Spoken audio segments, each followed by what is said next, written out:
All right. Right. Me, me, me. Okay. Welcome everyone to VO Booth Besties.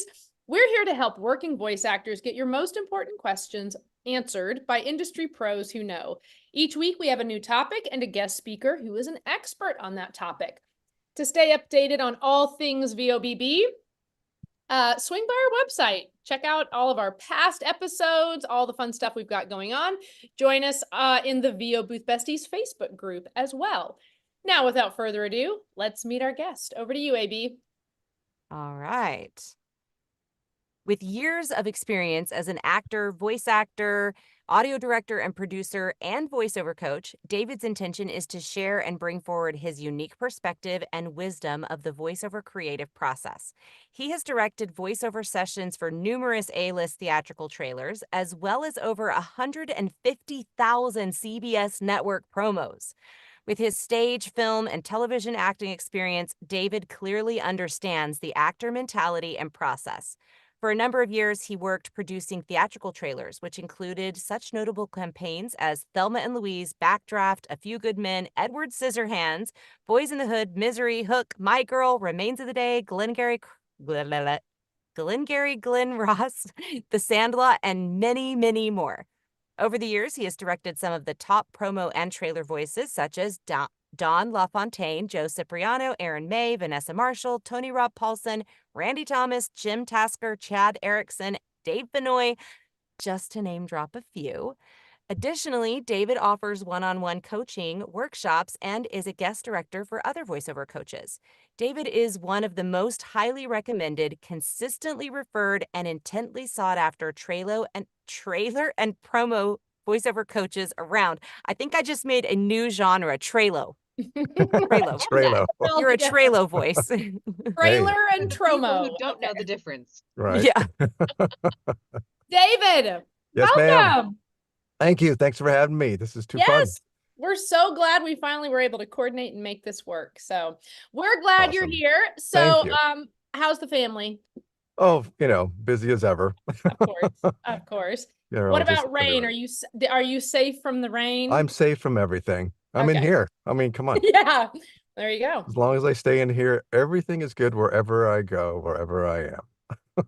So we don't necessarily try to be like a storytelling podcast, but it is always nice to kind of just get a little front end backstory before, we launch into everything. And so let me ask you, were you on camera? Are you a theater guy? Were you voiceover straight out the gate and then found your way into promo trailer coaching and all the things? Kind of what's the quick backstory? The quick backstory is I was an actor in high school, Okay. theater. I got an agent right around 17 years old and did some stuff. And then to quick forward to more theater in college. Fast forward to, friend of mine saying, hey, I got some production work because, got to make ends meet. Said, Right. sure. That led to the voiceover, sort of led to voiceover by a back door because I started to direct voiceover talent for theatrical trailers. So that then led me down the path, of course, way back when, of taking all those voiceover classes with Tom Pinto and Nick Omana in the very beginning. So that's where and then just continued with that. And throughout that whole time, had some sort of representation here and there until I got, the reputation I wanted. And then there I am. So, but the whole trailer thing happened because someone was looking for, it's basically someone to coordinate all this stuff, because back in the day, all the trailers were sent on 3/4-inch tapes. Remember those things? So you'd make a cut and you'd have to take it to the studio. So I did that. And then I started coordinating and post-producing and then directing all the voiceovers for those things. Then a friend said, hey, you got an interview at CBS if you're interested. I'm like, I'll go check it out. So, and that was almost nearly 30 years later. And there I was at CBS. All right. So listeners, the takeaway was do stuff, get an agent, do some more stuff, and then CBS calls. Done. Okay. So That's it. we just wrapped that up. But there are people, there's a lot of, people who everyone's way up the mountain is differently, right? Yep. Everyone comes from somewhere. Everyone has a story. and it's never it's rarely a straight line. It's not a linear thing. I got an agent, I got a voiceover tape. Here I am, done. It's, it's a circuitous route sometimes. So I just encourage people to just keep whatever you're doing to get by. Someone said to me, my survival job, one of my clients, and but they continue to forge ahead because that's what's calling them. I figure if it's promo and trailer and it doesn't grab you like this, then think about it. Maybe there's another avenue or genre of voiceover that suits you better. But we all see the high stakes that are out there for promo and trailer because we get dazzled by it at the same time. So So just let's go right there. yeah. What is the big deal? Like, why are people just like, I gotta get in promo and trailer? Like, what is it? Just the money? Is it the No. fame? Is it the party after parties? Like, what on earth is this draw? There are trailer? amazing voiceover people you may not have heard of that are doing quite well and going, I don't need to get into all of that. Part of it is, again, think about you're watching TV almost every day, most people, I would suspect. Listening to your radio almost every day, I suspect. And on there, yeah, there's a lot of commercials, but when you see a promo or a trailer, for on TV for a theatrical, or you're at the movies and you see a trailer, you go, wow, right? There's a wow factor about promo and trailer. And I think we all get caught into that, which is fine because we all need that spark that makes us say yes to that as voice actor, or go, yeah, not my thing. I don't have a thing calling me. But if you have a toolbox and it's in there, and one day your agent says, "Hey, do you do promos and trailers?" So, yeah, I got that. So you want to be prepared for it, but at the same time, some folks aren't as drawn to it as some others. But I think it's the wow factor, just because, watch the Super Bowl this weekend, or if you saw the Grammys, CBS had like everything everywhere. Yeah. It's premiere week. It's premiere week. It's, really pushing that. Come Super Bowl time, you're going to see, also besides all the great commercials, you know, you're going to see some great promo work that my friends at CBS have done. So there you go. I think that's what it is. It's a wow factor. Yeah. But, It's the and there's shiny thing. and there's rarely an after party for anything. You do your promo Was and then you kidding. you go to lunch. And you go to Elton lunch. John isn't like, hey, you're promo artist? Come on Yeah, over. right. Yeah. No, I don't even. All right. Yeah. So, okay, Yep. let's start kind of, I Mm, say the basics, but we throw around the words promo and trailer. And right. interestingly enough, I almost feel like people kind of interchange them. But for those who not even are new to the industry, but are just new to what promo and trailer is, can you tell us Mhm. like what the difference is in your kind of definition? By my definition, again, every coach, every producer, every writer, producer, every creative is going to have a different Yeah. answer for that. My answer is that in promo, the spot is being cut by a writer producer, which was, they've all agreed upon with the creative director and all that sort of stuff. And so they cut a spot and they do all their own narration when they're showing it to their creatives. So you have to get it. There's a certain timing to promo that you need to learn really fast. And in trailer, they'll read the narration. They'll have an idea of what they're going to read. They've already had ideas. They probably write like 10, 15, 20 scripts, show it to the client. Client says, yeah, let's cut those. So they go back to the shop, start cutting those spots. But the VO is read first and it's kind of cut around that with the Mm. so it's kind of comes so you spend more time. You're not sort of constrained by, at least this is in the trailer part of the trailers you see in theatricals. So then they cut around so they can, oh, that line, let's use that slower line because then we can use this shot and that shot. So that's different. So there's not that sort of promo timing. But then when they do the TV spots for the theatricals, right? Then you got to hit a certain amount of time to say that tag because these days there's rarely a lot of voiceover for trailers and theatricals for TV. It's usually at the very end. This Okay. Friday, rated R, boom, done. That's it, and the guy gets paid. Oh, the gal gets paid. Yeah. So and that's the difference. You just have more time. Usually sessions go a lot longer for trailers. You might be there for an hour because they've read the first line like 25,000 times, and usually the first take was good or the second take was just as good, and then so on and so. But you have to do all the different versions of the types of what they're cutting, so you So have there more could be time. different time lengths for there could be a Right. shorter. Okay. Yeah. Yeah, and in promo, you log on, or if you plug into with the studio, and let's go. It's to time. Yeah. You're reading to sound, picture, well, if you're in the studio, you're reading to picture, but if you're on Source Connect or anywhere else in the world, you're reading to a track. And some people still don't quite get that. They go, whoops, they go, beeps, what's that? So, that gets you into the promo. So that's kind of the difference. One's just a little, it's still a creative medium. You're still looking to read the script properly. But it's just faster. I think that's part of the deal with promo versus trailer.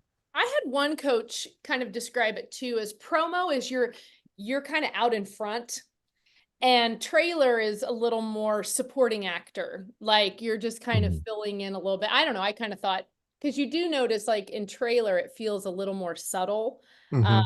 and not quite as powerful. But anyway, Well, okay, just to good. that point really quickly, it's more like you're part of the orchestration. Okay, there you So go. so you're again, you have dialogue, sound effects, music, and you, right? Yeah. So you're part of there's that quartet. Same thing in trailers. It's the idea that you don't want to be too much more out in front than the other stuff because it's not about you. Right? It's not about us. What? Yeah, I know. What? What? Big shock, right? There would be a wonderful voice over actress who would get her scripts and go, bullshit, bullshit, me, bullshit, bullshit, me, bullshit, bullshit, me. So, but again, Priorities, it's my all in friend. jest. Priorities. Exactly. It's all priorities. And it's just, you're all part of an orchestration. And because I you're like just as valuable to the rest of the spot, because that's why they hired you, so that you could support that and not be more out in front or less way in the back. But again, it just depends on the script and the genre that you're reading. Perfect, perfect. Yeah. So, okay, our most, this is, I think, another level that a lot of folks who, yeah, see the shiny thing and they're like, yeah, I Hmm. just want to go do that genre. But Yeah. blanket statement here, are most promo and trailer gigs union? And is that something Yes. people need to take into account? Yes. Because if a theatrical trailer is a SAG job, right? So you're a SAG rate Mm-hmm. for that, and your tags are pretty sure, I don't know if it's still the same, but it's 25% of the original rate. So Okay. if you're knocking out a next Friday opens Thursday, now playing, whatever all that stuff is, those are extra tags that you read that are part of that rate that you've got that your agent negotiated for you. So yes, that's a SAG deal. Okay. Okay. Most networks, I don't know how it works in some cables, but some are non-union, but most broadcast networks, ABC, CBS, NBC, Fox, are also SAG-AFTRA. Okay. Yeah. Okay. I think that's important to know. Yeah. Do I need, we've talked about this, do I need an agent to have access to this work? Yes and no. So, Okay. Tell us yes, about that, yes. David. I would say 90% yes, Yeah. 10% someone you know. Yeah. Who said, "Oh, my sister-in-law, she's a really good voiceover artist, and you're the guy who calls the shots, or the woman who calls the shots, or however." And sometimes that works that way. Again, nepotism is, I mean, anywhere in any business. You work in construction. Yeah, my son's going to be a day laborer. He's going to carry sheet wood or whatever. Yeah. So it's the same in any industry. But if you're not good enough, and that even though they were recommended by so and so, it doesn't matter. If it's going to come out somewhere along the line. Okay. But the job of the room producer or the voiceover director, the post-production supervisor is to make that person sound like they've been doing this for years. And and it's again, we're talking a 30, a 60 max maybe, where they have to make it sing. So kind of doing promo 101 in the midst of it is a challenge, but at the same time, that's part of the gig if that's the person they chose. Yeah.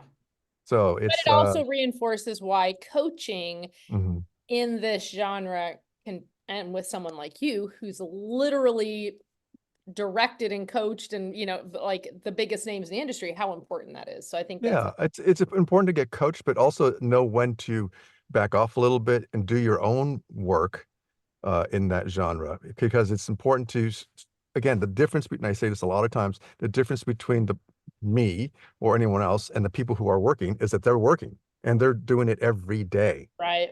So it would behoove us to take 10 minutes out of our day to focus and really work on reading promo or trailers. And in promo, you could copy stuff off the internet or off, DVR it and stuff, transpose and translate and all that jazz, and then do all the tags. So you know how to say tags because that kind of stumbles people sometimes. 8/7 Central, da da da da da. So the training doesn't stop with just because you're taking the time off from your coach, and Okay. you don't need to get coached to death. My job, bad business model, is to get rid of you. Yep. Right? Yep. I work with you for a while. Great. You come back maybe for a tune-up, or hey, or you got an audition, you need to reach out and just say, can you listen to this take? I'm about to send it in. If I have time, I say, sure, no problem. That's not a coaching session. That's just a thing I offer to people I've worked with and say, anytime you need something, just holler. So that's my deal. And I holler. So thanks so much for offering that up. Yeah, anytime. So, well, I'm going to ask one more question, then I'll hand it over to JT. So another thing is, can you describe where you might hear promo? Like, I mean, you've said CBS, the major networks, Mhm. but there's local promo opportunities. Like where am I Those going to hear promo? Well, you're going to hear it. You turn your TV on or your whatever, and you're going to hear it somewhere. Your Okay, affiliates, what you're talking about, the local stuff is usually the affiliates, got it. where they may take a spot that was cut by the network, and then they have, like, they call it a donut. So they'll then leave spots, like say their news team, local Vegas channel or where you are, and you'll drop in their news people, and then they might have a local announce. Gotcha. You'll also see, like on Jeopardy or Wheel of Fortune, it'll be the network announcer, but at the end, they'll tell you their local station, KABC TV, da, da, da, or Salt Lake City, KSIL, whatever it is. So that you'll hear that local announce come in for that.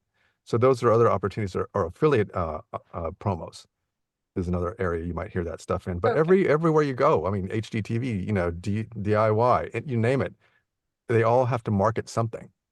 Yep. Yep. So last question, golden cuffs. This is an expression we hear all the Right. time. And we of course have, colleagues in the industry who are like, yep, I need to go to the grocery store. Whoop, no, I'm not. And I'm coming back, Hmm. got pinged on my phone. What's with the quick turnaround time? Like, is that really Well, yeah. true? Yep. It's true in the sense that if something's going to air that day, they need you. But at the same time, it depends on when that spot's going to air for that day. Say it's not going to air till Colbert or Taylor Tomlinson or something late night. Then you have time. You have a buffer window because it has to make New York time, right? So but Oh, there's not. It's not like you get pinged. You got to go to the booth. It's right. like, okay, when do they need it? When I can step in there now, or I'm on my way back home from wherever. I can get it to them by that. Is that still going to work?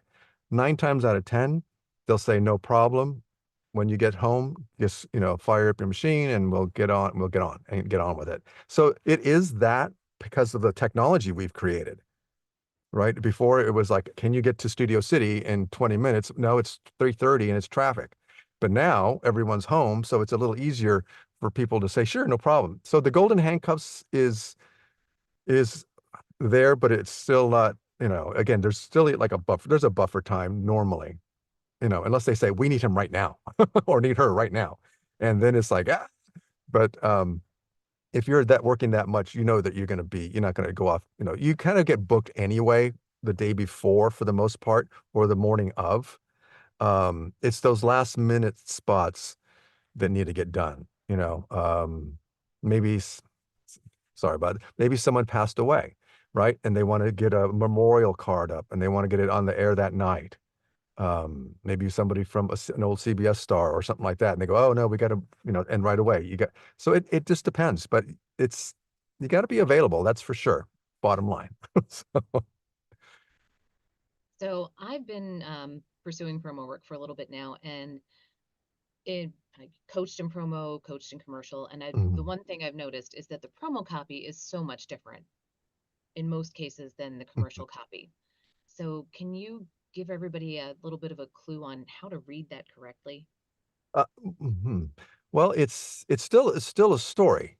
It's still you're still coming from a point of view. That's always the bottom line in any, I think, acting job is what's your point of view about the words you're about to read or that you're going to read, because that's and I've said this before, it's a one-page play. So what part do you play in reading that promo? It's, it's not just, big voice and all of a sudden you start reading. When you get that script, you want to look at it, break it down and say, okay, what's my point of view? Where am I coming from on this? Um, and they can go, yeah, it's just a promo. And, so most of the time people grab a piece of paper, their script, they throw it on there and go, okay. And they start recording. Take 10 minutes, do a little digging, find out what the storyline is, watch a couple of maybe if you have, depending on your time frame, watch an episode, watch some previous promos if it's a show that's on for a while, and get a vibe so that when you approach that script, you kind of come across as what they're looking for, based on what that genre is. Drama isn't drama always across the board. Sometimes it might be, let's say, Blue Bloods. But instead of doing an episode, which is an episodic script, it might be a brand where they're just selling the feeling of the show. So that's, again, but you need to do that little 10-minute breakdown before you press record and just discover the little turns and twists even in a 15-second spot. There's, you might start out with one thing and all of a sudden it turns to something else. Kind of figure out where the turns are, where the tone shifts. Uh, but you want to be careful to stay in the same tone for the most part. And that's just like, again, if your attitude is the same and your tone is the same, the way you start is the way you end. Okay. You don't want to pop out like because you're reading something dark and interesting and mysterious, then all of a sudden tonight, boom, it's like, it's the feeling, the thought, the attitude continues through that. The through line continues from the tips to the bottom, top to the bottom. Okay. And one of the other things that people will Mhm. see on the promo script that they're not going to see in a lot of other cases is SOT.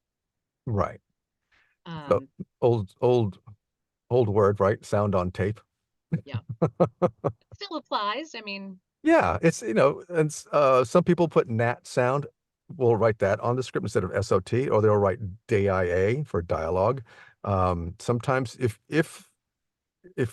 I was writing a script, I would all I need to know is put the dialogue in quotes in all lower caps, put the VO in caps, and then you know where you are. If there's a sound effects, you put maybe little brackets or little parentheses around it, put SFX, right?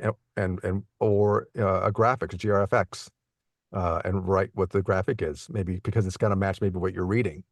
So looking at the script, you kind of figure out what's coming up because if there's a graphic coming up when you're reading, you kind of know you got to hit that a little bit. Um, I think it's just again, you're just doing your homework. Like when you get any script, commercial or otherwise, you have to figure out what's being said, um, or being written on. Like you'll have an audio column, a video column, and then the script, right? And in the script, you see all that stuff, the SOT, the sound effects, the graphics. Yeah, but the other ones, there might be notes for the video or editor, but you want to maybe pay attention to what that means. There might be a audio note for the audio mixer and the room producer to say, okay, yeah, you can go ahead. They said you can go ahead and just overlap that little bit right here, or be aware it sounds upcut. They'll give you little audio notes so you know your cues. You know, so I think that's part of it too. now when you see that and you're in Mhm. the session, do you actually get to hear that? Yes, there'll be a scratch track because every writer producer submits their materials to the audio room, and there'll be a scratch track. So they'll say, "Hey, do you want to listen to?" You'll ask I'll ask the VO, "Do you want to listen to this?" Now let's just go, right? Or yeah, let me hear what so and so wrote, see what his inflection was. Again, a writer producer is trying to sell a spot, so they're encouraged to read as though for when they're presenting their stuff, how they want it read. Um, but again, sometimes they might read it a little longer, so they didn't leave enough room. So you got to reinterpret that. So you can listen back to that scratch track and go, okay, great, got it, and then you go. But it's always up to the voiceover announcer to yes or no to that. If it's a But do you wall get to to wall, hear yeah. Go ahead. Sorry. you get to hear the pieces of the show Oh yeah, you that hear are the in the whole thing. script? Yes. Okay. Yeah, it's the whole layout. It's the Okay. music, sound effects, everything else that's in there. So you'll hear it from top to bottom, play it down, and then you go, okay, got it. And then beep, beep, beep, and you go. All right. And you kind of already answered my next question, but I'm going Hmm. to dig in a little bit Yeah. more because I've heard varying answers depending on who I've talked to about this. Now you're saying like you've got it's all laid out. We know that you've got 3 seconds to say this, and you've got 5 seconds to say Hmm. this, and you've got two.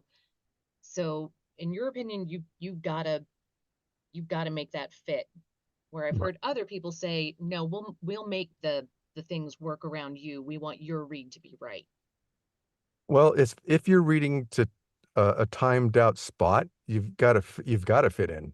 Now we're talking frames, right? So, like I said earlier, trailers you kind of can read to almost to your leisure or to the feeling of what the trailer's about. In promo, you have to fit in that space. That's because there's only enough that dialogue line, let's say, um, is going to be a certain length. Your VO is going to fit in between a dialogue line and a dialogue line. So your line is right here, and that has to be out. You have to be in after that last dialogue line, and you have to be out before that next one starts.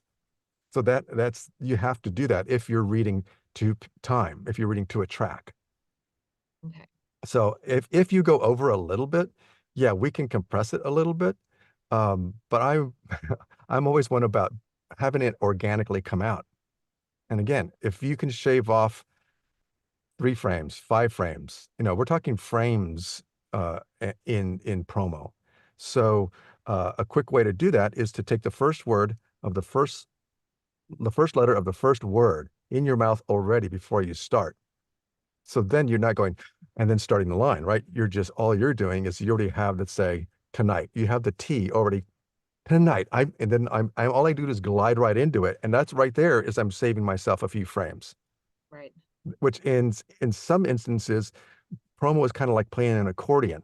You want to squish some words here and elongate some words there, or elongate some words here and then squish them there. So you're kind of doing this back and forth a little bit, but you got to get in it in time. Now, there have been instances where let's say the announcer he's on the road, right? They are on the road. So you send them a script with the timings for each line, and and you might send them a scratch track so they can listen to and go, okay, got it. And then they'll go in their car or wherever they are and record those lines to those timings. And they might read them a little longer, a little shorter, but they'll try to meet those timings, send them back to the studio, and then we'll take the best takes and say, okay, that one works better, it feels better, and then we'll plug it in. But in promo, it's all about timing. Okay. AB, you want to hit our sponsor quick? Ta-da. Yes, absolutely. Dun, da, da, da. Our sponsor is Studio Bricks, and I I feel very grateful for my Studio Bricks in the last little bit because I had probably the biggest job that I've done yet, and it was a massive thunderstorm outside, pouring rain. I told this story before. If you've listened to it before, I apologize, but it's very precious to my heart. No, I'm just kidding. But I stepped into my studio, which is out in my backyard, and I'm like, there is no way I'm gonna be able to record. I mean, the trees are whipping around. It's literally like a hurricane out there. And I closed the door to my studio and I'm like, I don't know. And I walked into the Studio Bricks and I literally had a -60 level and everything was great. And I did a Source Connect session with the client and they had no idea a huge storm was going on, and I was able to complete that job. And so that is the reason that I invested the money in the Studio Bricks. Plus, I don't have to go turn my dryer off. I don't have to make sure my HVAC isn't running or my refrigerator is off. So I had $1 for every time that I forgot to turn my dryer back on before I built this setup out here. Yeah. So invest in a good studio. If a Studio Bricks isn't for you, work on building something that is for you. But if you're willing to take the money and invest, I think that Studio Bricks is a good investment. So you want to take it back over, JT, or you want to do some of the questions from the chat? What do you want to do? I just have a few more things that I want to wrap up, and then we'll take the questions from the chat. I'll turn it back over Sounds to you good. for that. So just to change topic a little bit, Mhm. as people are starting to pursue this type of work, what are their must-haves? What are their must-haves technically or must-haves performance-wise? Probably, beyond coaching, like Yeah. their mic, their studio space, Source Connect, like what are the things that are going to be super important to promo that may not necessarily apply to other I areas? think it's kind of general. It's general terms. You got to have a quiet space. Studio bricks. Look at that right there. How about a segue for that plug? Studio bricks. You want to have either a microphone that is at a high level, not a USB mic, unless you're on the road, obviously. But even then, you can have a high-end mic. And you want to have Source Connect, like standard for the most part, or IPDTL. IPDTL. Oftentimes, at CBS, we started to use both. We were working with Source Connect a lot, and they're great, but we were having a few dropouts here and there. Or um, when we were during the pandemic, you'd have an announcer here, an engineer there, and I was somewhere else. So it was easier. So the IPDTL seemed to be best for that because I could actually see the spot play in real time with my engineer and still listen to the announcer wherever he or she may have been. So I think those two are the main things. Having a great mic, obviously, not a good space most of the time, and kind of not have your stuff. So if you're a radio person, have a setting for just reading because sometimes people will overcrank and process but that's the engineer's job. Let them do that for you. They'll make you sound great, believe me. You don't need to over process or overcrank your compressor or anything else. Just do your gig and we'll find your EQ and we'll do all that other stuff that makes it sound good for us. Because if you've overcranked your stuff, then it's a little harder. Actually, it'll giving the engineer a little more work to do. And you want to make your engineers work easy. Because then they Right? like working with you too. My last Exactly. question before I turn it back over Yeah. to Alicia is, as you're starting to pursue this, would you start at the affiliate level and try to Um, work up from there? I think start wherever you are. If it's affiliate and you have a good regional agent, or you know how to get in touch with people at the GM for, say 4 stations in the Midwest or wherever it might be, then pursue that. But at the same time, um, go for the gusto and why inch out, like the other gen. Boom, let's go, baby. She's And our Jay there. paratrooper. We just drop her in. Right, so that energetic is like, why, put it all out there. You know, if you're working at the network levels, find your affiliates. If we're at the affiliate level and you got some affiliates going on, go for the networks. I think, or the cable outlets, wherever you can get your sound out, get it out there. But again, you have to start wherever you're comfortable and at your level. So if you don't want to get, sort of trampled, you might say, by trying to find an agent for promo, and it's like, maybe it's not going to happen. I mean, we don't know. That's the whole thing about our gig. We don't know. The odds are great. We all have heard that. But again, and Kay Bess had a great article recently, like she didn't mean to get into this sort of thing. Great article that she wrote, and it was awesome because again, it's all numbers, whether it's voiceover, whether it's on stage, whether it's film, what you name it. It's the medium we're in is a creative medium, and not everyone's going to buy what we're selling. But I think being realistic and authentic with ourselves and being honest with ourselves, if this is, but again, if it's something that pulls and calls, keep going. Because what you're doing is filling your creative soul, regardless of what the outcome is. You're looking for results, find the thing that motivates you, and then go with that, because that'll keep you going anyway. And yeah, we've all been like dejected, depressed, rejected, and not selected. Oh no, you weren't, no, I got slammed. I didn't get it, you know. So it's just being honest, and transparent with oneself, in order so that the work doesn't suffer from all the other stuff that's chattering in our ears. Didn't I we love just that. have this conversation, AB? I think, oh, you guys did? Because I thought Oh, we yeah. did too.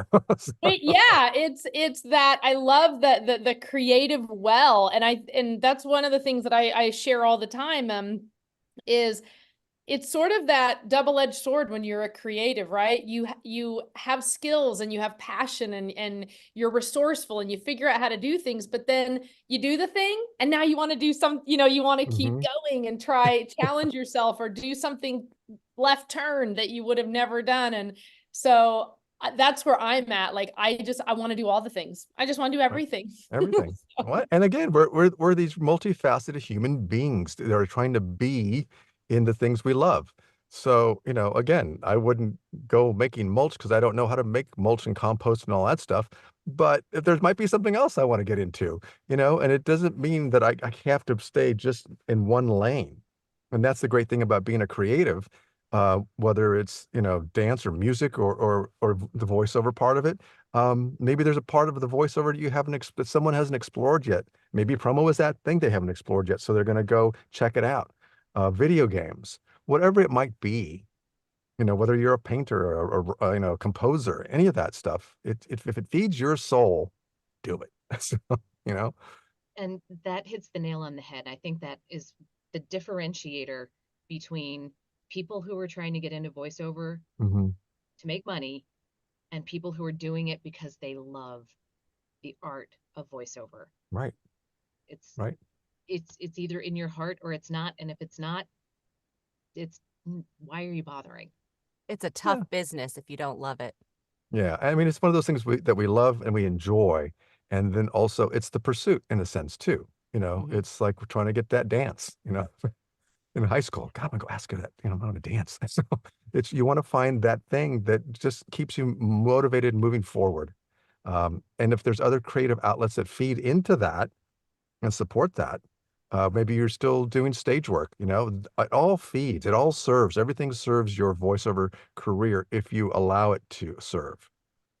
I So love that. I think it's important to know that everything that our whole life experience serves what we're doing. Um, if you want something different, change your life experience. Try something else, like you're saying. Try everything. Because you never know what you'll land on that's going to come. Oh, I can use that when I'm doing a voiceover thing. You know, or you're listening to somebody at the grocery store. They go, "Oh, they got a great voice." Kind of lean over and listen to them. Go, I'm gonna try doing that. Whatever. I mean, it I could be. have done that. Yeah, we're actors, we're observers. So, we take in things. You know, the whole thing about being like an actor is like, you might end up crying over a movie and you really the actor and he goes, "Oh, remember how to cry like that. Remember that scene from that movie, or whatever it was, or that funeral you went to, or whatever it is. It doesn't have to be a crying thing, but you have to find experiences in your life that you can go recall to employ in your work, in your voiceover work. I love it. So we have some questions in our Mhm. chat from our audience. So I'm going to share some of There's those an with audience? you. There Wait a minute. is. It's on Dang. YouTube, Oh. not on Zoom. So you'd have to be over on YouTube, but we've got some great comments. Cool. Max Goldberg said, "Great to see you, David." And he asked, "Do promo houses ever hire talent for scratch reads, particularly non-union talent?" I think some do. But again, it's things are in such a hurry these days that usually it's the writer producer or the creatives who will jump in and do the scratches. Some of these editors have actually turned that scratching into actual work and have dual Wow. careers as trailer editors and our voiceover guys. Again, it's just if you're in the catbird seat, why not? And you got the chops, why not? Yeah. But I think it's good to know which trailer houses are open to having scratch tracks. They might give you a call. They may say, yeah, why not? Give it a shot. If you can get in touch with those particular decision makers. And I think that's the thing is finding the trailer houses or even like I said, network folks is a little different because writer producers are in such a hurry cutting their spots. They have their microphones in their suites and and then doing that. So it's possible, but I think it's a harder row to hoe in a sense because you really got Hmm. to do a lot more digging and a lot more work to get to those people. But if you know the main players and you find out who the person is that you need to contact, and then they might be open to that. Say, hey, I've had someone reach out to say, hey, can you scratch this? I mean, I knew that wasn't going to be me. They were going to get the guy, but they said, can you, because I knew he had to present to his creative. So he was kind enough to reach out and I was really like, wow, totally. I'm in. So I think Hmm. that's part of it. If you can find the players and get to know, again, that's the whole thing about networking and just being genuine and what you want and not play around like, what I want and not tell them what you know. But reach out and being genuine and authentic. And I think that's what I would suggest, Max. Awesome. Yep. Andy B asked, uh, he said it, most stations no longer have booth announcers. I think he was asking a question. Is Hmm. that a fact? I don't work, I didn't never worked at an affiliate per se, so maybe that's might be what he's referring to, where they have a standby person where they used to be in the booth waiting for stuff to come through. So that booth announcer or that station announcer might be there. I imagine if they use the same voice all the time, that's their booth announcer, station announcer.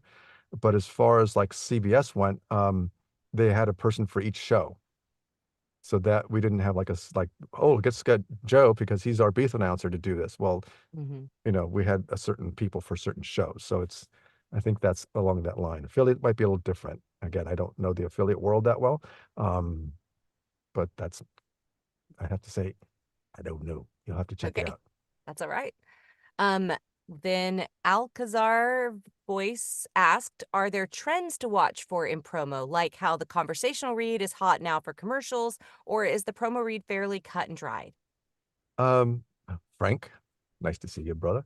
I think I mean, if you listen to again, there's no blanket statement for that because one day you might get a survivor that's really mysterious and low key and conversational maybe, and then the next thing it's going to be the big, tonight on Survivor.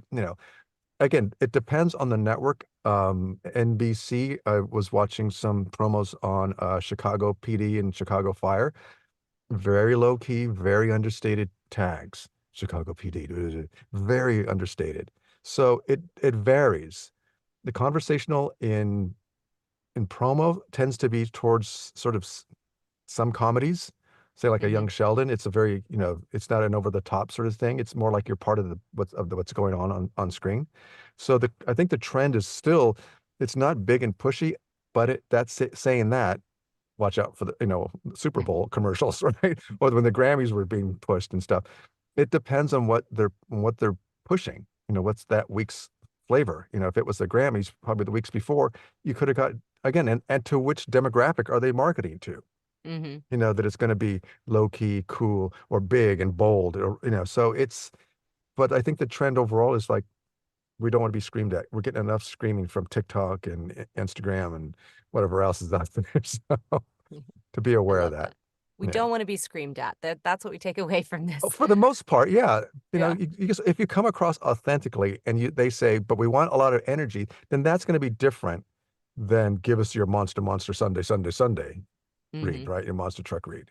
That's a different vibe, but depends on what they're asking for. There's always specs to something. So I think it's just important to pay attention to that and to just realize that when you come from your heart and along with the specs, it's going to be an authentic read, whether Perfect. it's yelly or conversational or cool. He said, absolutely. And hey, brother, nicely said. Thanks, David. Got it. I then we have Annie Plurd who said, do most promo pros develop kind of an internal mental like chronometer, I think is what we're Right. going for? Hmm. Or are we all pretty much relying on a timer? Like, are you timing yourself? Um, some people time themselves, and I think that's great. Some people don't. Some people just, again, if you're going to be reading to a track, um, or you're going to get timings. So if you can just learn to read, like what is 4 seconds compared to 4.5 compared to 5, you know, and especially that's a good way to time yourself on tags because then you start to realize, and Joe Cipriano has a great thing he calls a soul clock, right? How you develop that is by saying some words or you tell yourself a story or share something and say, I'm going to say this in 30 seconds. And if you can say whatever you're going to say in 30 seconds, you're pretty right on. If you went over by 5 or you went under by 4, then you got some adjusting to do. So I think it's important to have your inner clock going. And it's like when people practice legal, right? Mm-hmm. APRs and all that other stuff, or, might cause nausea, might cause diarrhea, blah, blah, blah. All those legal things take timing and I think it's something to learn. So I think having your inner chronometer, um, it's a practice with, or you have a stopwatch, get a couple of, pieces of copy and see how long does it take to read that line. How long does it take? Again, and time yourself. And if you keep doing it enough, your internal clock will develop. That sounds good. I think that's really great advice. I'm going to turn the time over to Mhm. NJ to ask the rest of the questions, and I'm going to actually say goodbye. I have another appointment, but I appreciate getting a chance to meet you, and Same bye to here, all the Alicia. besties. Thank All you. right, take it See easy, ya. AB. Bye. All right. Okay, so let's see, Mhm. jumping back in.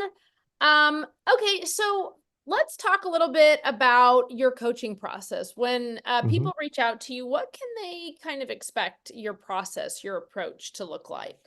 So I try to somewhat simulate what you would get in an actual session. Okay. So oftentimes, I'll provide some scripts, right? I'll send them maybe 20 to 30 minutes before our session. In the real world, you might get them 5 minutes before. Okay. You might get them 5 minutes after, and you got to look at it and go, okay. But if you're the person who's already got the gig, you kind of know the vibe of what you're doing. Um, but even auditions, we've sent them at the last few minutes, and they have to, the talent has to look it over and go, okay, got it. And then and usually those auditions though are read to a track for the most part, unless it went through their agent, then they just got it dry and they'll send it back and then it'll get decided upon whether they're going to get the job or not. But we've done in-house auditions many times. So I try to take people through that, but I try to really work on the moment before you open your mouth. Okay. So you do all the little work, the little process is what's your, again, back to what's your point of view? What's your attitude? What's your tone going to be on this? Just because it's ESPN doesn't necessarily mean it's going to be a big ballsy sports thing, Right. right? It might be one of those image spots where it's a little more intimate. So I think, but then discovering within that time, what is my point of view? Um, am I a character in that show? Am I, say it's Blue Bloods? Am I, the commissioner's best friend? Am I a beat cop? If you come from a place, at least, then you'll have a point of view of how you're going to read it. Um, I think I worked on a fire country and I said, okay, you're you're one of the firefighters and you just came off the line, Mm. right? So you're going to be, you don't Yeah. want to be out of breath, but you're going to have like, man, that was, you're going to have an attitude because you came from an acting point of view, a kind of a character. And again, it doesn't take more than maybe 10, 15 minutes of discovery to do that. So that's what I take people through. That way we serve the words, we serve the script, and we'll run like 3 or 4, maybe 5 scripts, and go from there. But each one has its own little lesson, because each one is a different genre for the most part, and there's different turns. And okay, maybe NCIS is because sometimes it has a little tongue-in-cheek quirkiness to it. It might be lighter, but the B story or the A story rather is going to be more serious. So somewhere in there has to be a turn, right? Yeah. Like the obvious word then, now. You know? So it goes from light, light, light to dark. Or if it goes from dark and then, it might take a different tone. It goes a little lighter. So, and then you might have a three-way combo where they're doing a night. Monday it's this, and then that same night it's the next show and the next show. So you're going to have a little bit of copy for each one of those. So you kind of need to know the turn. So I try to take people through different variations of scripts so that they get the hang of that. But to do what I call a pre-life before you open your mouth and press record for yourself at home is what I do. And Okay. then it seems to work for me. All right. Yeah. So when folks are working with you, when they start, if they get the opportunity to audition, do you encourage ABC takes and maybe explain to folks what ABC means if they don't understand? Yeah. Or it kind of likens back to what Annie already asked. Is it kind of cut and dry, or is there much play where we should be adding a lilt here, dropping down here, and doing Mhm. something simple here? I don't know. Do you kind of do the ABC take approach? It depends. I mean, if you have an audition, you're asking Yeah. if you have an audition, obviously you go by the specs. Okay. Now, if the specs don't, if they say, because sometimes it says no slate, one take, then Okay. die, right? But Yeah. if it says slate your name, and mark your takes, so sometimes people do that. And other times, if there's nothing, it's the Wild West, baby. You can like, Go for it. it's like, again, do the pre-work, do the pre-life sort of stuff. Um, and so that way before you press record, you're not recording 50 takes and trying to figure out which one. So I always say to people, write down your 3 choices, go through those first, And then if there's something on that and then put them in the order that you want, that you feel like is most, but find the little ones. Maybe that's the third take where you kind of ad lib in there. Okay. I've heard auditions where it's a, hey, this is so and so, and I'm gonna give you this, this, this, and this, and they read it. And then here's another one with just a little more zhuzh. And then here's another one. Take 4. It's got Dennis Leary attitude, whatever. So there's been auditions that I've gotten where there's a lot more going on between the scripts. And the spots are so short, you're not really wasting, like if you're not going on and on about describing what you're doing, they're right. Quick. Yeah. You want to be brief in those little descriptions. But yeah, normally you're going to say it's a 30, but normally that 30, you're not getting you're not reading 30 seconds worth of copy. No. You're reading it like, 4 lines. So yeah, it's not going to be crazy. So I say, wherever you can be creative, but stick to the specs to begin with. Okay. So maybe the crazy one came up at take 2. Maybe you moved it there instead of take 3. So you have to feel it out, and you have to know what your agent's asking for and what the vendor's asking for. Okay. That's awesome. And one of the things I really want that you just kind of made just one thing click even more is those moments where you find yourself doing the 50 takes. I just love that you said that. It was so subtle, but that you probably haven't figured out your point of view. And so you're just reading and reading and reading and reading until you find it. And I'm like, it's like, I know that, but you said it in a way that it just clicked now for me even more. How important that is. Well, you don't want to make a promo quilt, right? You want to take one from here. Oh, take 30 had this, take 29 had that. It's like panning for gold. You don't want to, you dig up a lot of dirt to look for one little nugget. But what if you simplified your process to find 4 nuggets within, let's say, 20 minutes, right? I mean, that's a lot better to, a blueprint. You need a blueprint of how you're going to read, because how are you going to build a house without a blueprint? How are you going to do anything where you are planning something? You're planning to do takes, right? To an audition. So you want to have a foundation. What's my blueprint? Take 1 is this. Take 2 is that. Take 4 is whatever it is. Then you have a blueprint of what you're reading. Then you go press record. I'm going to do to take 1. I'm going to do take 3. And then I'm going to figure out play the shell game of which one's going to go first. And But that's so on point with what happens by having that blueprint. Oh my gosh. Like, again, like we hear it, but this is why I love working with just different people, because you say it in a way that is resonating with me. But that is why so often people think they've done 2 different takes. They're the same. Yeah. They're the same, because they haven't like laid out and gone, no, I am, like you said, Dennis Leary. No, now I want to be, I really want to find a different perspective. I'm good. Thanks. Bye. No, I'm kidding. All right. So anyway, all good. So this was actually huge for me, because anyway, so this has been really good. So my last question, to wrap everything up in a nice little bow, because it's been wonderful having you, is whenever I book a promo or trailer job, is it always a live session? Am I always getting directed? Do I get line reads? Am I just, I could send in the audition and they would just use that? What does that kind of look like on the production side? It varies. Yes, we've used auditions as the spot, and we reach out to the agent and say, we liked what we got. We're going to use that. They go, yay, right? They don't have to book the person. That's one thing. It runs the gamut, so we will get people in for a live session, or we'll hook up with them on Source Connector IP DTL and do the session that way, or the audition that way.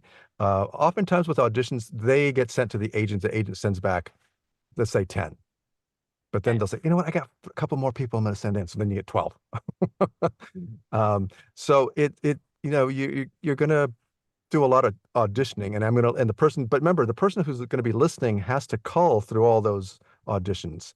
And the person you're right, you don't want them to sound the same, so you have to really just be aware, if you were the producer, if you were the creative, and you listen to yourself, or to that, let's say you're looking outside yourself, say, is there enough variance in that read? So then you would, from a more objective place, go, yes, I would hire. If it was me, I would hire him. I'd hire David Alden, sure. But being honest in your takes and things, I think it's just about being honest where we are in our space as opposed to what we think we are, right? Yeah. I think I'm a better tennis player than I am. You know, I'm not Federer or any of those guys, right? But in my head, man, did you see that? Right. Well, and I So think this is one of the things I would encourage our listeners, and especially folks who are in the VO Booth Besties group, is this is an opportunity too for you to also, you know, reach out to a bestie. When you maybe are doing a really big job and it's asking for an ABC, meaning 3 different takes or even 2 different takes, just shoot over your sample, your audition real quick. I mean, that takes no time at all. And colleagues are always good at giving feedback. I know Brad Highland, who's been someone who's been on our show before, when he's done coaching sessions, he'll even take your 2 takes and lay them on top of each other and let you listen to them. And you'll even hear, you know, the inflection, the waveform will be the same. Maybe your voice is here in one, but your voice is here in the other, but you're doing the exact same thing. So a lot of times just getting feedback from a friend can be a yep, fantastic way for you to yep. step back and go, oh, well, if they're not hearing a difference, then maybe I need to redo take 2. Mhm. So take an opportunity. That's only going to help you grow. It can't come from a place of judgment. So find a bestie. And when you're doing those auditions where it calls for Yep. 2 distinct takes, just ask them. Yeah, it's good to get, again, feedback is awesome, especially if it's Always. someone you trust, and we're in such a community that there are tons of people to reach out to. And, you know, if you feel odd about it, then just say, wouldn't someone reaching out to you feel good because they reached out to you? So it works both ways. Yeah, reach out to a bestie, reach out to, you know, anyone you trust that in that industry. You know, it's like, you know, showing your headshots to your mom. You don't want to do that, right? You don't want to have your dog listen to your takes. What do you think, Rover? You know, oh, I hate that one. Yeah. Yeah. Yeah, Simple post. I simple need an post. opinion on something. DM me if you have a minute. Yeah, that's it. And then you've Boom. got You somebody know, in seconds who can help you out with that. yeah, totally. But I can't believe we've made it to the top of the hour already. David, Holy thank cow. you so much for being here and Oh, sharing with absolutely. us. But you're not off the hook yet.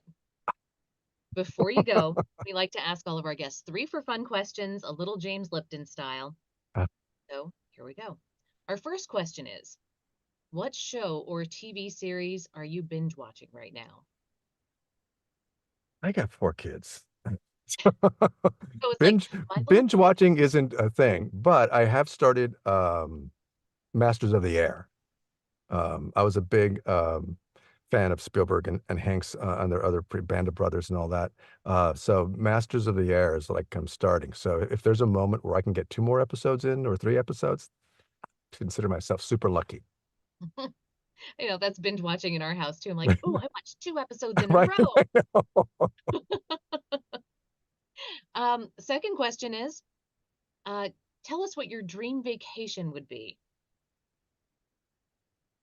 Wow, there's so many places. I think going with my family anywhere all over Europe for the most part. But New Zealand is piques my interest for sure. It's so beautiful. I've seen, you know, friends have gone, and for me, being a tennis nut, I would go to in one year I would do all the slams. I would go from Australia to France to London to New York. You know, so I would do to me, that would be my dream, my That selfish would dream be awesome. vacation. Family, if they wanted to go, great. But that would be for me, that would be all the slams in one year. Cool. I love that. And what is your go-to singing in the shower song? Well, if I sang in the shower, it would probably be a Broadway tune because they're all, you know, we remember them all, right? Man La Mancha, any something like that. Or from Company, right? Where you going? Barcelona. Barcelona.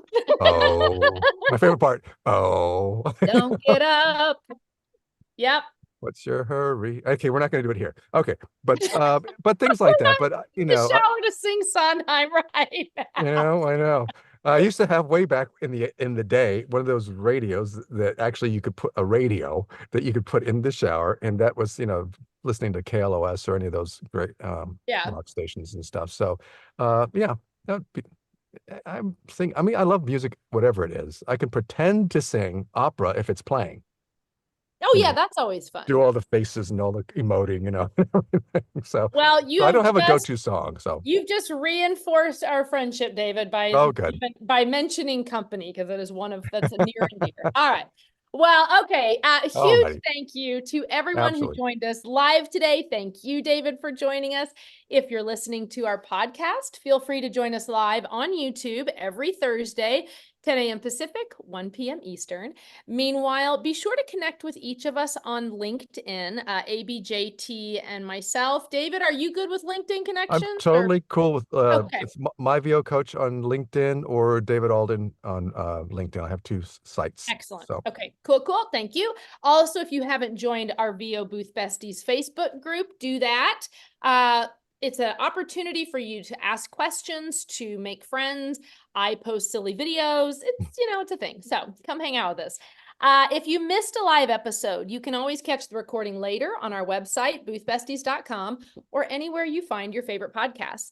We would love it if you would hop on any platform and leave us a review. Those reviews help us reach more listeners who are looking for great voiceover content. Next week, Roy Samuelson will be joining us. He is going to be talking all about audio description. And with that, thanks everyone for joining us. Thank you, David. absolutely. Thank you. Have You can fun, hang everybody. for a minute. You don't have to jump out just yet, but we'll end this. Wait, but are we off YouTube? Oh, Maybe. Hold Maybe on. not. I know they may be don't make any sudden movements. Let me see if I can figure out how to. Let me message AB. Well, this is just entertaining. Hold on. Can we take over? yes. Let's do that. Can we take over hosting? Reclaim host. Okay. Oh, okay. You're the Oh. new host. So go to the little